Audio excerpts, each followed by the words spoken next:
जय गुरुदेव। स्वागत है आप सबका आपके अपने चैनल 1008 खेचरी विशेषज्ञ में। खेचरी मुद्रा सीखना इंटरनेट के माध्यम से पूर्णतः असंभव है, पर यदि आप इसे सीखना चाहते हैं या फिर आपके मन में इसे लेकर कोई भी संशय या फिर प्रश्न है, तो आप स्वयं पूज्य गुरुवर से संपर्क कर सकते हैं। संपर्क के सभी माध्यम आपको नीचे डिस्क्रिप्शन बॉक्स में और साथ ही वीडियो में भी उपलब्ध हो जाएंगे। परंतु आप सभी के अनुरोध पर आपके भक्ति मार्ग को प्रशस्त करने के लिए और आपके मन में उठने वाले संशयों को दूर करने के लिए हम लेके आते हैं कुछ खास वीडियो। तो इसी श्रृंखला में आज भी लेके आए हैं एक खास वीडियो। तो चलिए बिना देर किए करते हैं अपनी इस आध्यात्मिक यात्रा का शुभारंभ।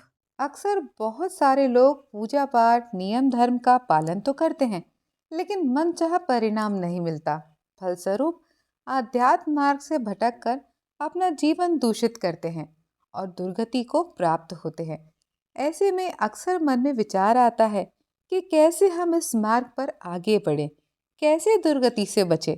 अगर आपके मन में भी ऐसे ही विचार हैं, तो आज का वीडियो है खास आप ही के लिए।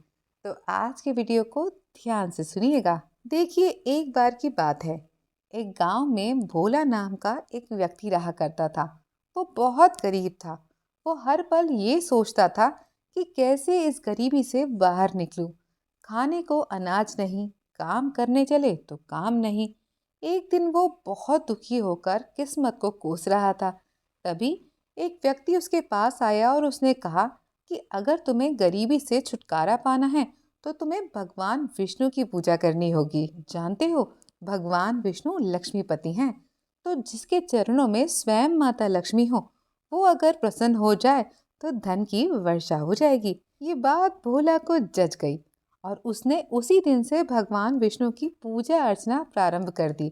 धीरे धीरे समय बीतने लगा। दिन, हफ्ते, महीने और एक साल गुजर गया, लेकिन भोला की स्थिति जस की तस बनी रही। अपनी दयनीय स्थिति को देखकर भोला को बहुत गुस्सा आया। वो भगवान को कोसने लगा। तभी एक व्यक्ति मिला। उसने भोला की बातें सुनकर कहा कि तुम भोलेनाथ भगवान शिव को प्रसन्न करो।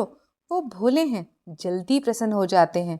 देखो, भगवान शिव रहते हैं कैलाश पर्वत पे, और कैलाश पर्वत तो पास ही है। तो तुम्हारी प्रार्थना वहां पर बहुत जल्दी पहुंच जाएगी।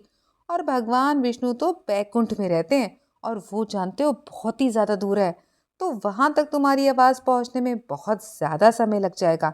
इसलिए मेरी मानो तो तुम भगवान शिव को प्रसन्न करो। भोला ने सोचा कि इस आदमी की बात में दम है। भगवान विष्णु से तो कुछ ना हुआ, अब मैं भगवान शिव को प्रसन्न करूंगा। ये सोचकर वो भगवान शिव के मंदिर में जा पहुंचा। भगवान को प्रसन्न करने के लिए उसने दिया जलाया, अगरबत्ती जलाई, लेकिन तभी उसकी दृष्टि पड़ी भगवान विष्णु की छोटी सी मूर्ति पे, जो भगवान शिव के ठीक पास में रखी थी। भोला भगवान विष्णु से भयंकर चिढ़ा हुआ था। उसने सोचा कि इनसे तो कुछ हुआ नहीं। अब मैं भगवान शिव को प्रसन्न करने आया हूँ, तो यहाँ के बैठ गए। मैं अपनी अगरबत्ती की सुगंध जरा भी इन्हें नहीं लेने दूंगा।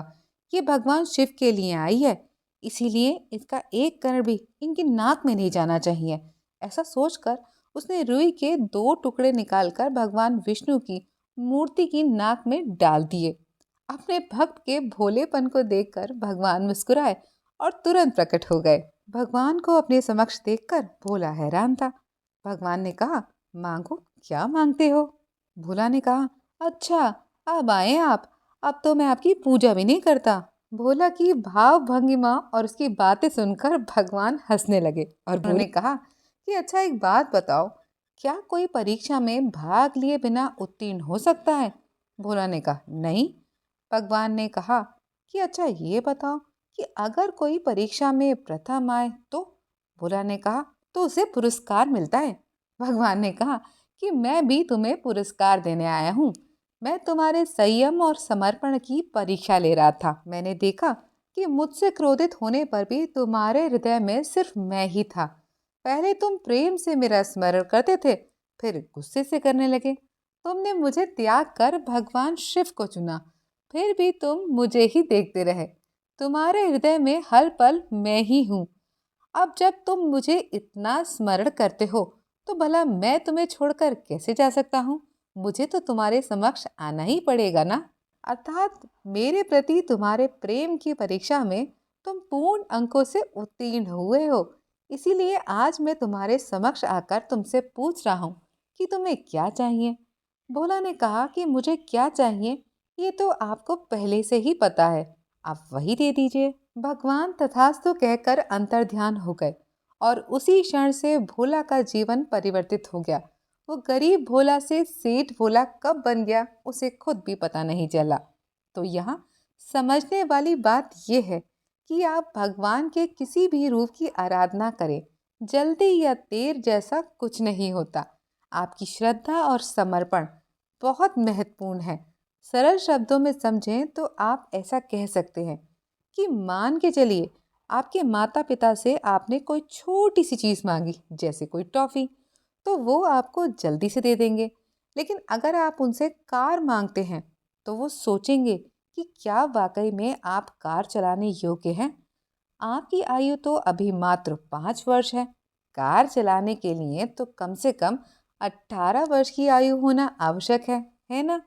बिल्कुल यही नियम भगवान के साथ है। माता पिता आपकी इच्छा पूरी करने से पहले आपकी पात्रता अपनी दृष्टि से देखते हैं, उसी तरह भगवान आपकी इच्छा पूरी करने से पहले आपकी पात्रता अपनी दृष्टि से निहारते हैं। तो इसीलिए आपसे कहूंगी कि संयम और समर्पण को बांध के रखिएगा और ईश्वर के प्रति अपने मन में हमेशा प्रेम रखिएगा, क्योंकि आप नहीं जानते कि ईश्वर कब किस क्षण से आपकी परीक्षा लेना प्रारंभ करेंगे और ये परीक्षा कब तक चलेगी। इसलिए जो भी हो जाए ईश्वर पर विश्वास बनाए रखिएगा। इसी विचार के साथ आशा करती हूँ मेरी बात आप तक पहुँची होगी और आपके मन का संशय दूर हो गया होगा। आज के लिए बस इतना ही। चलते चलते आपसे इतना ही कहूँगी कि अच्छे कर्म करते रहिएगा और ईश्वर से प्रेम करना कभी मत छोड़िएगा। फिर मिलेंगे अगली वीडियो में, तब तक के लिए जय गुरुदेव, जय बद्री विशाल।